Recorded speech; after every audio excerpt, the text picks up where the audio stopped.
आज आप देखेंगे कि ऐसे जंतु जो घास खाते हैं, शाकाहारी जंतु, उनमें पाचन क्रिया कैसे होती है। तो आपने अक्सर देखा होगा बच्चों कि गाय भैंस खाते हैं गाय भूसा तो बहुत जल्दी जल्दी खा लेते हैं। फिर क्या होता है, वो जैसे ही आराम करने कहीं बैठते हैं तो आपने देखा मुंह चलाते रहते हैं। कभी आपने सोचा कि ऐसा क्या होता है, वो अपना मुंह क्यों चलाते रहते हैं? मुंह में कुछ भी नहीं है फिर भी मुंह चला रहे हैं, जबकि ये तो खाना खा चुके हैं। क्या हम और आप भी कभी ऐसा करते हैं?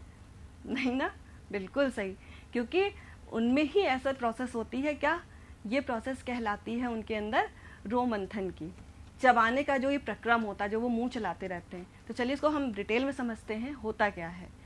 देखिए, गाय और भैंस जितने भी और बकरी हैं, जितने भी इस तरह के जंतु हैं जो शाकाहारी होते हैं, ये जल्दी जल्दी अपने भोजन को निगल लेते हैं और उस भोजन को ले जाकर कहाँ इकट्ठा करते हैं? ये एक हिस्सा है रूमेन, यहाँ पर वो खाद्य पदार्थ जाकर उनका इकट्ठा हो जाता है। और फिर क्या होता है, यहाँ पे वो इकट्ठा तो कर लेते हैं, अब उसको पचाने के लिए उसको फिर से चबाना ज़रूरी होता है। तो यहाँ पर सिर्फ इसका आंशिक पाचन होता है, आंशिक यानी कि कुछ मात्रा में। तो जो इनका आंशिक पाचन होता है, इस प्रोसेस को हम कहते हैं जुगाल। उसके बाद जब वो आराम की कंडीशन में बैठते हैं तो अपने खाए गए भोजन को फिर से छोटे छोटे पिंड को, यानी थोड़े थोड़े हिस्से को फिर से मुंह में लाते हैं और फिर से उसको चबाते हैं। तो ये जो चबाने का प्रक्रम है उसे हम कहते हैं रोमंथन। और ऐसे जंतु क्या कहलाते हैं? रोमंधी या रूमिनेंट। अब मैंने आपसे एक चीज़ बताई थी, एक अलग सी संरचना, अब वो आपको यहीं पर पता चलने वाली है। देखिए, क्योंकि ये जंतु खाते हैं घास भूसा तो इसमें पाया जाता है सेलुलोज।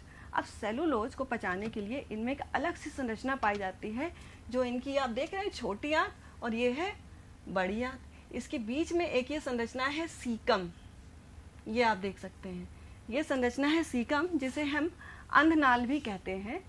इस संरचना की वजह से ही इनमें सेलुलोज का पाचन होता है और यही वो संरचना है जो मानव की आहार नाल में नहीं पाई जाती है, जिसके बारे में आपको मैंने शुरुआत में बताया था।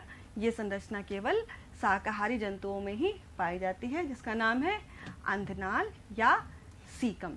तो अब तक आप ये समझ चुके होंगे कि किस तरह से शाकाहारी जंतुओं में पाचन क्रिया होती है और क्या होती है संरचना जो हमारे अंदर नहीं पाई जाती है।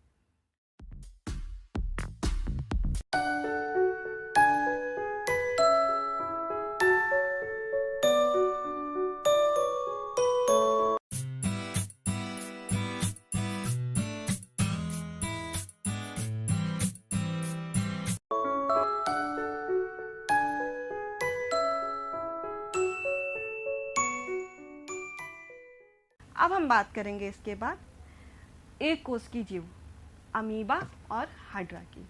अब इनमें जैसे मैंने बताया कि हमारी तरह ना तो हाथ होते हैं और ना ही इनमें कोई पाचन अंग होता है। तो अब आप सोचिए इसमें कैसे होती होगी पाचन क्रिया। तो यही समझने के लिए आपको देखना होगा अमीबा की भोजन ग्रहण की विधि को और पाचन की विधि को। तो चलिए हम शुरू करते हैं।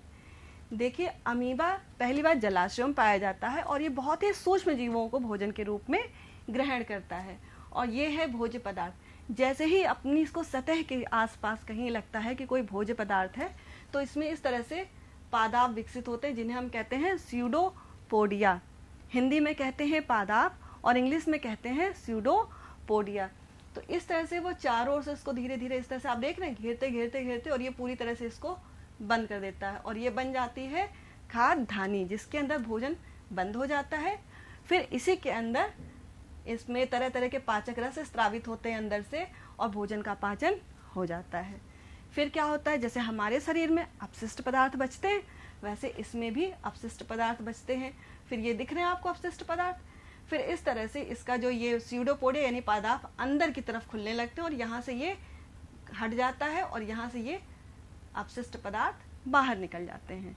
तो ये प्रोसेस आपको समझ में आई। पादाप यानी कि स्यूडोपोडिया की वजह से ही भोजन अंदर गया और फिर उसी की वजह से बाहर निकाल दिया जाता है। तो ये पूरी प्रोसेस है अमीबा में भोजन के अंतर्ग्रहण की और उसके पाचन की। अब हम देख लेते हैं हाइड्रा में किस तरह पाचन होता है। देख सकते हैं हाइड्रा में ये स्पर्शक हमारी जैसे उंगलियां हैं, इस तरह से इनमें पतले पतले तंतु धागे जैसी संरचनाएं होती हैं। ये जिनको हम बोलते हैं स्पर्शक। इसमें क्या पाया जाता है? स्पर्शक। अब स्पर्शक क्या करते हैं, जैसे ही इनको एहसास होता है कि इनके चारों ओर कोई भोजकण है, ये तुरंत ही उसको जल्दी से पकड़ लेता है और अपने मुंह की ओर खींच लेता है। यहाँ पर मुंह नहीं होता है, यहाँ पर एक केवल छिद्र जैसी संरचना होती है जिसके अंदर भोजन चला जाता है। उसके पश्चात क्या होता है, भोजन का अंदर जाते ही यहाँ पर इसकी कोशिकाओं के द्वारा पाचन कर दिया जाता है और फिर अपशिष्ट का निष्कासन कर दिया जाता है।